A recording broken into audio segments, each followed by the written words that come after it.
معزز حاضرین، اللہ رب العالمین نے ہم انسانوں کو اپنی عبادت اور بندگی کے لیے پیدا کیا ہے۔ اس لیے ہم تمام لوگوں پر فرض ہے کہ اللہ کے بتائے ہوئے طریقے کے مطابق اور نبی صلی اللہ علیہ وسلم کے سکھائے ہوئی سنت کے مطابق اپنی زندگی گزاریں۔ دوسرے لفظوں میں ہمارے اوپر فرض ہے کہ ہم اللہ رب العالمین کی عبادت اور بندگی کریں، لیکن اسی کے ساتھ ساتھ ہم پر یہ بھی واجب ہے کہ عبادت کرنے کے بعد عبادت کی حفاظت کا بھی انتظام کریں۔ عبادت کرنے کے بعد عبادت کو ضائع ہونے سے بھی بچانے کی کوشش کریں، کیونکہ اگر ہم ایک طرف اللہ کی عبادت اور بندگی کریں، روزہ رکھیں، نماز پڑھیں، زکوٰۃ دیں، صدقہ اور خیرات کریں، قرآن کی تلاوت کریں، اللہ کا ذکر کریں، نیکی کے سارے کام انجام دیں، مگر دوسری طرف سے کہیں کوئی ایسا سوراخ ہو کہ ہماری یہ نیکیاں محفوظ نہ رہ جائیں، اور بالکل ایسے ہی جیسے کوئی انسان مٹھی میں پانی پکڑ کر رکھتا ہے، وہ سمجھتا ہے کہ پانی میری انگلیوں میں محفوظ ہے، مگر وہ پانی اس طرح سے اس کے ہاتھوں سے نکل جاتا ہے کہ اسے اس کا احساس تک نہیں ہوتا۔ ایسا نہ ہو کہ ہماری عبادتوں کا بھی یہی حال ہو کہ ہم اپنے طور پر سمجھ رہے ہوں کہ ہم نے بہت عبادت کیا، ہم نے یہ کیا، ہم نے یہ کیا، ہمارے یہ اعمال ہیں، ہمارے یہ اعمال ہیں، یہ سب کیا ہم نے، مگر اس عمل کو محفوظ کرنے کا یا اس عبادت سے فائدہ اٹھانے کا طریقہ اگر ہم نے نہیں اپنایا، اپنی عبادت کی حفاظت کی کوشش نہیں کی، تو بہت ممکن ہے کہ ایک طرف ہم نے اللہ کی عبادت کیا تو دوسری طرف کچھ ایسے کام بھی ہم نے کر دیا جن کی وجہ سے ہماری عبادت کا ثواب ہم کو نہیں مل سکا۔ مثال کے طور پر مسلم کی ایک روایت میں ہے، اللہ کے نبی صلی اللہ علیہ وسلم نے صحابہ سے پوچھا، کیا تم جانتے ہو کہ مفلس اور تنگ دست کون انسان ہے؟ لوگوں نے کہا، اللہ کے نبی صلی اللہ علیہ وسلم، ہمارے درمیان تنگ دست اور محتاج وہ ہے جس کے پاس روپیہ اور پیسہ نہ ہو، جس کے پاس دینار اور درہم نہ ہو۔ اللہ کے نبی صلی اللہ علیہ وسلم نے کہا، میری امت کا مفلس وہ ہے جو قیامت کے دن آئے گا، روزہ، نماز، حج اور بہت سی عبادتیں لے کر کے آئے گا، لیکن اس کو گالی دیا ہوگا، اس کو برا بھلا کہا ہوگا، اس پر تہمت لگائی ہوگی، اس کا مال لے لیا ہوگا، اور پھر اس کے بعد جب اللہ رب العالمین فیصلہ کرے گا تو ظالم کی نیکیاں مظلوم کو دے دی جائیں گی، کیونکہ بدلہ دلانا ہے، بدلہ دلانے کے لیے تو وہاں روپیہ اور پیسہ ہے نہیں، تو ظالم کی نیکیاں مظلوم کو دے دی جائیں گی، اور اگر نیکیاں ختم ہو گئیں اور ابھی ظلم باقی ہے تو اس کا بدلہ دلانے کے لیے اللہ رب العالمین مظلوم کی نیکیاں ظالم کے سر ڈال دے گا، مظلوم کے گناہ وہ ظالم کو دے دیے جائیں گے،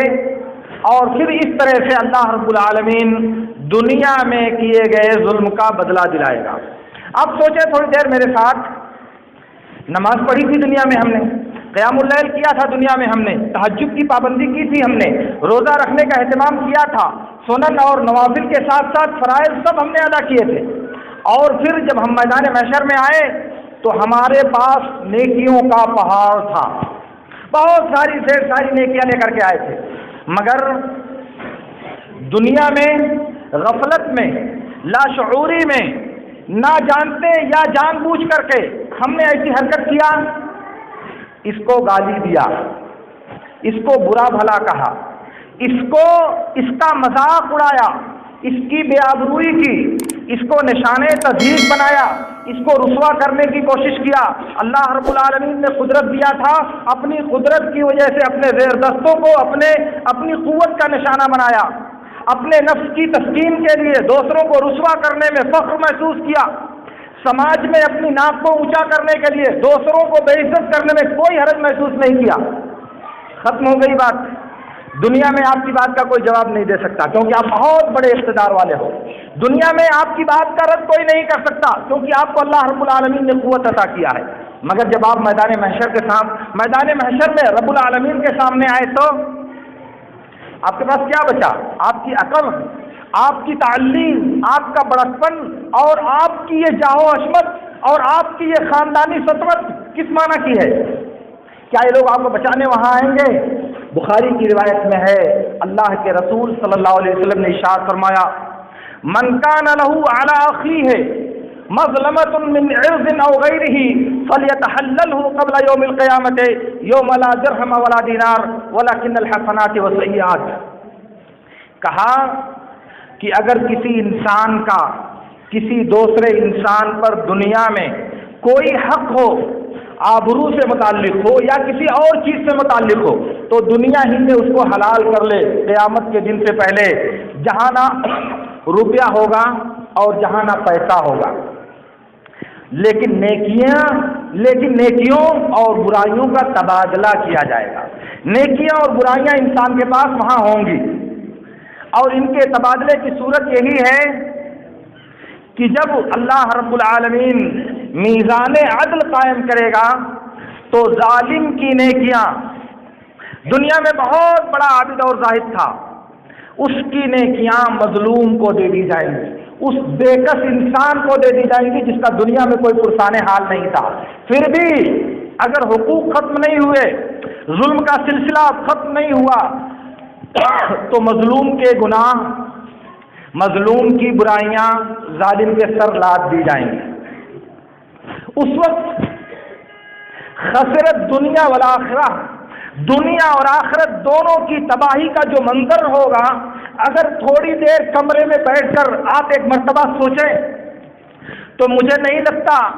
کہ آپ کا سکون درہم برہم نہیں ہو جائے گا. مجھے نہیں لگتا کہ پھر دنیا میں آپ کسی کی آبرو کو نشانہ بنانے کی کوشش کریں گے. مجھے نہیں لگتا کہ دنیا میں کبھی آپ اپنی ناک کی حفاظت کے لیے اللہ کی شریعت کو پامال کرنے کی کوشش کریں گے. مجھے نہیں لگتا کہ کبھی آپ مؤذن کی اذان پر اپنے بستر کو چھوڑنا گوارا نہیں کریں گے. ایسا نہیں ہو سکتا. اس لیے سوچو میرے دوستو اور یاد کر لیں، یہ ظلم اور یہ زیادتی صرف یہی نہیں ہے کہ آپ نے کسی کمزور کو پکڑا اور اسے پیٹ دیا. ظلم صرف یہی نہیں ہے کہ کسی کم طاقتور کو طاقت والے انسان نے اب مشق ستم بنایا، اس پر ظلم کیا، اسے ستایا، اس کا حق چھین لیا، اس کا راستہ بند کر لیا، اس کا یہ کر دیا، اس کا وہ کر. یہی صرف ظلم نہیں ہے. ظلم کی وہ تمام شکلیں ہیں، ظلم وہ تمام چیزیں ہیں جو اللہ رب العالمین نے بندوں کے آپس میں حقوق کے طور پر طے کیے ہیں. اور ان حقوق میں جب آپ نے کمی کیا، بندوں کے جو حقوق اللہ رب العالمین نے دوسروں پر متعین کیے ہیں، جب آپ نے اس میں کوتاہی کی تو آپ کے نامہ اعمال میں وہ چیز درج ہو گئی. دنیا میں تو آپ نہیں کچھ کہہ سکتے، لیکن آپ بیٹھے ہیں راستے میں، ایک دوسرا گزر رہا ہے، آپ اسے دیکھ کر ہنس رہے ہیں. آپ کی مجلس لگی ہوئی ہے، کسی کو وہاں سے کراس کرتے ہوئے دیکھا، اس کی طرف اشارہ کیا. آپ بیٹھے ہوئے ہیں اور دوسرے لوگ گزر رہے ہیں، آپ نے ان پر جملے کسے، آپ نے ان پر طنز کیا، اور میں کیا شکلیں بتاؤں. یہ ساری صورتیں ظلم ہیں اور ہم اس کو گناہ نہیں سمجھتے. بڑے دھڑلے کے ساتھ ٹھنڈے پانی کی طرح سے اس کو ہضم کر لیتے ہیں. لیکن میرے دوستو لکھ لو، یہی چھوٹے چھوٹے کام،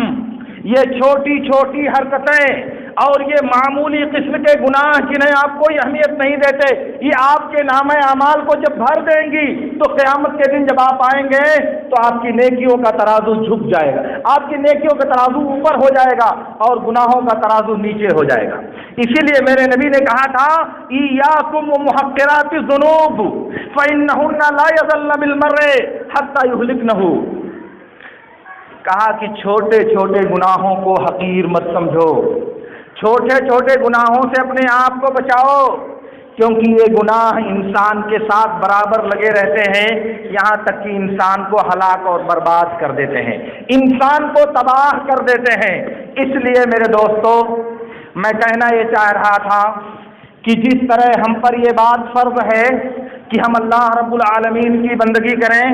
اسی طرح سے ہمارے اوپر یہ بھی فرض ہے کہ ہم اپنی عبادت کی حفاظت کرنے کی کوشش کریں، اور اس کا ایک دروازہ ہے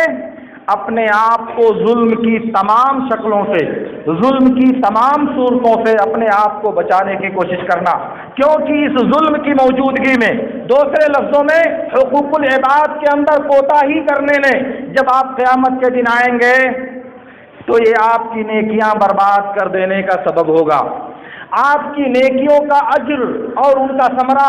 آپ تک پہنچنے سے روک دے گا، یہ حقوق العباد میں جو کوتاہی آپ کرنے جا رہے ہیں۔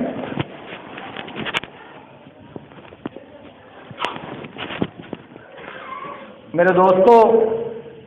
میں آپ سے عرض یہ کرنا چاہ رہا ہوں کہ بخاری اور مسلم کی ایک روایت میں ہے، اللہ کے رسول صلی اللہ علیہ وسلم نے ارشاد فرمایا، واتق دعوة المظلوم فإنه ليس بينها وبين الله حجاب، مظلوم کی بددعا سے بچو، کیونکہ مظلوم اور اس کی بددعا اور اللہ کے درمیان کوئی حجاب اور کوئی پردہ نہیں ہے۔ دوسری روایت میں، وہ بھی صحیح بخاری کی روایت ہے، اللہ کے رسول صلی اللہ علیہ وسلم نے ارشاد فرمایا، اتقوا الظلم فإن الظلم ظلمات یوم القیامت، ظلم سے بچو کیونکہ ظلم یہ قیامت کے دن تہ بتہ تاریکیاں ہوگا، ایک تاریکی نہیں بہت سی تاریکیاں ہوگا جن میں انسان اپنا راستہ کھو دے گا، جس میں انسان بھٹک جائے گا، منزل مقصود کی رہنمائی اسے نہیں مل سکے گی۔ اسی لیے اللہ کے نبی صلی اللہ علیہ وسلم نے ارشاد فرمایا، ایاکم ودعوۃ المظلوم فإنها تصعد إلى السماء كأنها شرارہ،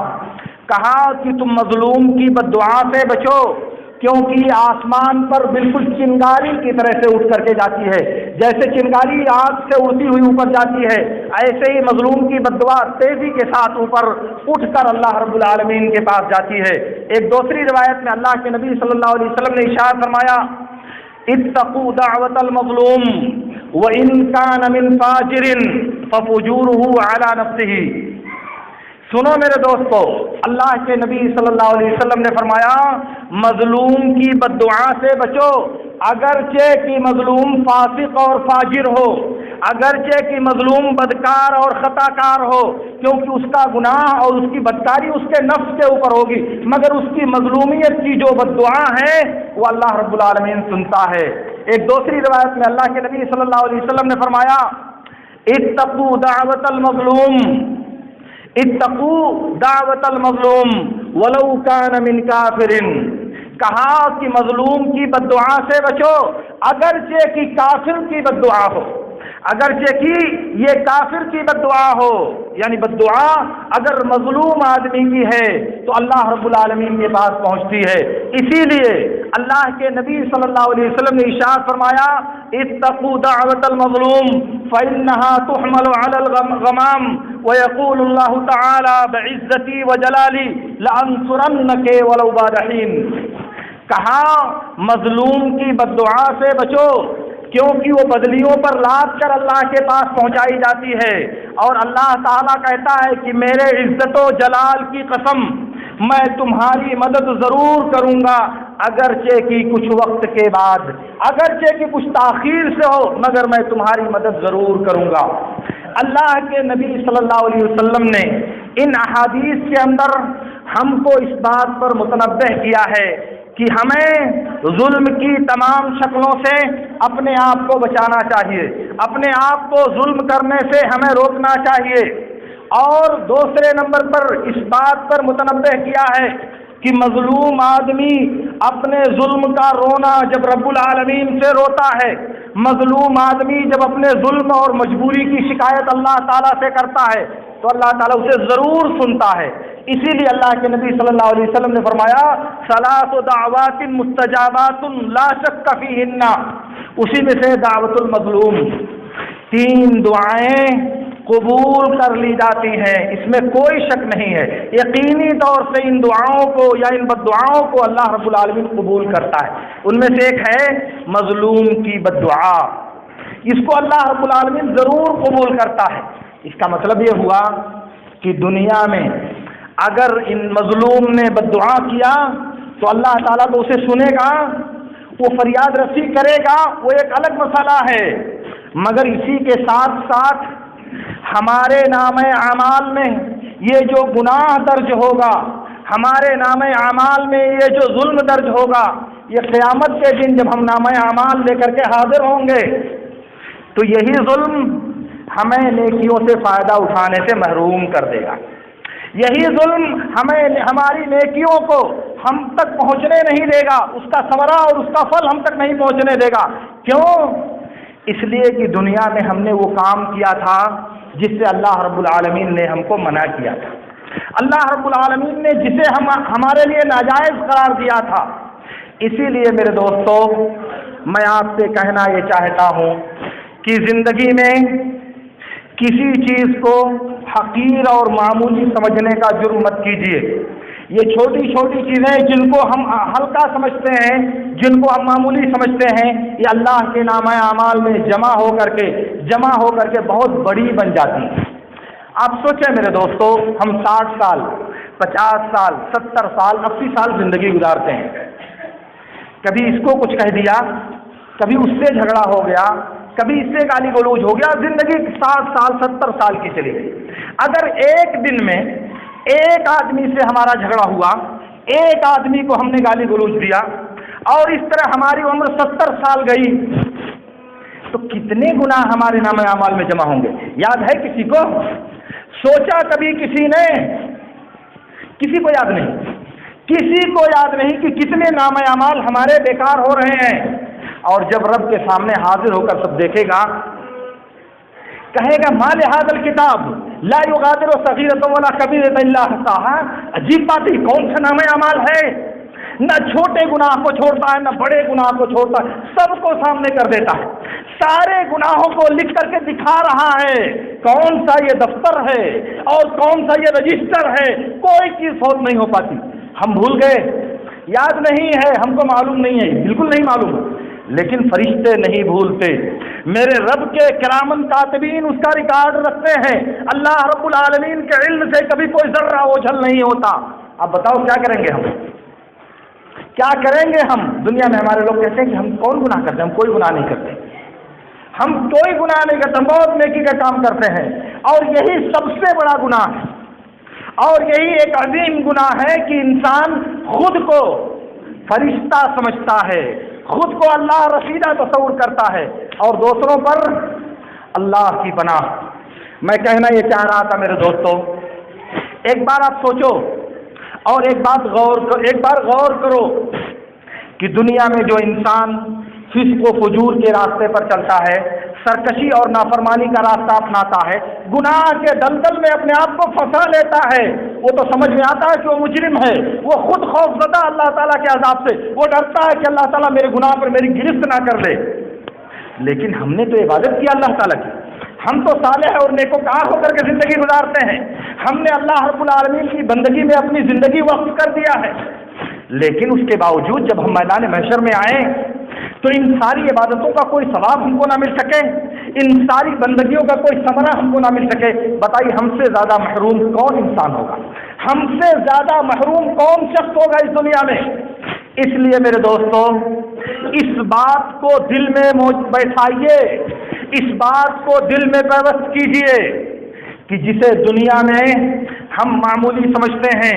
جسے دنیا میں ہم اپنی ناک کا مسئلہ بناتے ہیں، جس کی وجہ سے دنیا میں ہم اللہ کی شریعت کو اہمیت دینے کے لیے تیار نہیں ہوتے، جس کی وجہ سے ہم اللہ کے دین کو پامال کر دینے میں بھی کوئی دشواری محسوس نہیں کرتے، جس چیز کی وجہ سے ہم دنیا میں دوسروں کے حقوق کو غصب کرنے میں، دوسروں کو اپنے ظلم کا نشانہ بنانے میں، دوسروں کو اپنی بدزبانی کا شکار کرنے میں کوئی حرج محسوس نہیں کرتے، وہی چیز کل قیامت کے دن آپ کی ناک کاٹنے کا سبب نہیں، آپ کا سر کاٹنے کا سبب بن جائے گی۔ پھر کیا کرو گے دوستوں؟ دنیا میں اچھا نہیں لگتا یار کہ کوئی برا بھلا کہہ دے، دنیا میں سمجھ میں نہیں آتا کہ کوئی آدمی میرے سامنے بڑا سر اٹھا کر کے چلے، دنیا میں اچھا نہیں لگتا کہ کوئی آدمی مجھ کو کہہ دے اور میں اس کو برداشت کروں، کیوں برداشت کروں گا؟ بات تو سمجھ میں آ جاتی ہے، لیکن جب آپ جواب دینے بیٹھتے ہو، جب آپ انتقام لینے بیٹھتے ہو تو آپ کو یہ یاد نہیں آتا کہ رب العالمین جس نے مجھے پیدا کیا ہے، رب العالمین جو مجھے روزی دیتا ہے، رب العالمین جو میری موت اور زندگی کا مالک ہے، اگر اسی طرح سے وہ مجھ سے بدلہ لینے لگے تو کسی بندے نے میری شان میں گستاخی کیا، کسی مخلوق نے میرے ساتھ بدتمیزی کیا تو برداشت نہیں ہوتا۔ اس ایک کلمہ ناروا کا جواب کتنے کلمہ ناروا سے ہم دینا جانتے ہیں، یہ آپ سب جانتے ہیں، مگر کبھی ایک بات بھی دماغ میں آتی ہے کہ اگر ہم اس اللہ کے مظلوم اور بے کس بندے سے بدلہ لینا چاہتے ہیں تو اگر رب العالمین ہم سے ہمارے گناہوں پر انتقام لینے کا سلسلہ شروع کر دے تو ہمارا کیا عالم ہوگا؟ ہم کہاں پہنچیں گے؟ ہم کو اچھا نہیں لگتا کیونکہ ہمارے ساتھ بدتمیزی کی گئی ہے، ہم کو اچھا نہیں لگتا کیونکہ ہماری ناک اوپر ہونے کے بجائے نیچی بنانے کی کوشش کی گئی ہے، مگر آپ دن اور رات کے تمام حصے میں رب العالمین کی نافرمانی کرتے ہو، اللہ کی شریعت کو پامال کرتے ہو، اللہ کے احکام کی دھجیاں اڑاتے ہو اور اللہ کے نبی صلی اللہ علیہ وسلم کی سنتوں پر عمل کرنے سے کتراتے ہو، پھر نہیں سمجھ میں آتا کہ اگر رب گرفت کر لے تو کیا ہوگا؟ اگر اللہ اس پر نظر ڈال دے غضب کی تو پھر ہمارا کیا ٹھکانہ رہ جائے گا؟ اس لیے میرے دوستو، میں کہنا یہ چاہتا ہوں کہ زندگی کے اس بھنور میں اور زندگی کی اس طویل تگ و دو میں اس بات پر خصوصی توجہ دینے کی ضرورت ہے کہ زندگی میں ایسے اعمال سے اپنے آپ کو بچائیں جو بندوں کے حقوق سے متعلق ہے، جو بندوں کے اپنی ذات سے متعلق ہے، جو بندوں کے آپسی تعلق اور آپسی روابط سے متعلق ہے، اس کا دھیان دیں، کیونکہ یہ چیزیں ہماری نظر میں اہمیت نہیں رکھیں۔ بہت معمولی چیز، کیا ہو گیا اتنے سے یہ ہوگا جو میں نے ابھی آپ کو بتایا، اتنے سے وہ ہوگا کہ جب رب العالمین کا عدل کا ترازو رکھا جائے گا تو یہ بہت بڑا گناہ بن کر کے ترازو میں آئے گا۔ اس لیے میرے دوستو، یہ بات ہم اور آپ کو سمجھ لینا چاہیے کہ دنیا میں ظلم کرنا آخرت میں انسان کو تباہ کر دینے کا سبب ہے۔ دنیا میں آپ کے پاس اللہ نے قوت دیا ہے، اللہ رب العالمین نے دنیا میں آپ کے پاس وجاہت دیا ہے، دنیا میں سب کچھ اللہ نے آپ کو دیا ہے، اس لیے آپ ظلم کر سکتے ہو، آپ دوسروں کو ستا سکتے ہو، کمزوروں پر گرفت کر سکتے ہو، بے سہارا اور بے نوا لوگوں کو آپ اپنے ظلم کا نشانہ بنا سکتے ہو، مگر کب تک؟ کتنے دنوں تک؟ 60 سال، 70 سال، 80 سال، 90 سال، 100 سال؟ اس کے بعد کیا ہوگا؟ اس کا بھی ایک مرتبہ آپ سوچو، اس کے بارے میں بھی آپ ایک بار غور کرو، اس کے بارے میں بھی اپنی زندگی کا ایک مرتبہ احتساب کرو اور جائزہ لو کہ اگر اللہ رب العالمین نے اسی طرح سے ہمارا حساب لیا جیسے دنیا میں ہم بندوں کا حساب لینا چاہتے ہیں تو ہمارا انجام کیا ہوگا۔ اس لیے اللہ کا جو نظام ہے، اللہ کا جو قانون ہے اس کائنات میں، وہ ہے الجزاء من جنس العمل۔ جیسا آپ دنیا میں عمل کرو گے اسی جیسا بدلہ اللہ رب العالمین آپ کو دنیا میں بھی اور آخرت میں بھی دیتا ہے۔ بہت سے گناہ ایسے ہیں جن کی سزا اللہ تعالیٰ دنیا ہی میں دیتا ہے آخرت سے پہلے، ان میں سے ایک ظلم بھی ہے۔ نبی صلی اللہ علیہ وسلم نے کہا، بابا نے معجل عقوبتہما فی الدنیا قبل الآخرہ البغی والعقوق، کہا دنیا سے پہلے، آخرت سے پہلے دنیا میں، آخرت سے پہلے دنیا میں اللہ رب العالمین دو گناہوں کی سزا دیتا ہے، ایک تو ظلم ہے اور دوسرے والدین کی نافرمانی اور والدین کے ساتھ سرکشی کا رویہ۔ ان دونوں گناہوں کی سزا اللہ تعالیٰ دنیا ہی میں دے دیتا ہے، آخرت میں جو رکھا وہ ایک الگ ہے۔ تو میں کہنا یہ چاہ رہا تھا، صرف اتنی بات میں آپ سے کہنا چاہتا ہوں کہ ایک مرتبہ سنجیدگی کے ساتھ اپنے گریبان میں جھانک کر ہمیں اپنے نفس سے پوچھنا چاہیے۔ یہ کسی کے کہنے اور کسی کے سننے کی بات نہیں ہے، یہ اپنے نفس کا احتساب اور اپنے نفس کا جائزہ لینے کی بات ہے کہ کہیں ایسا نہ ہو کہ ہم بہت بڑے بڑے گناہوں سے اپنے آپ کو بچاتے ہیں، بڑے بڑے معصیت کے کام سے اپنے آپ کو دور رکھتے ہیں،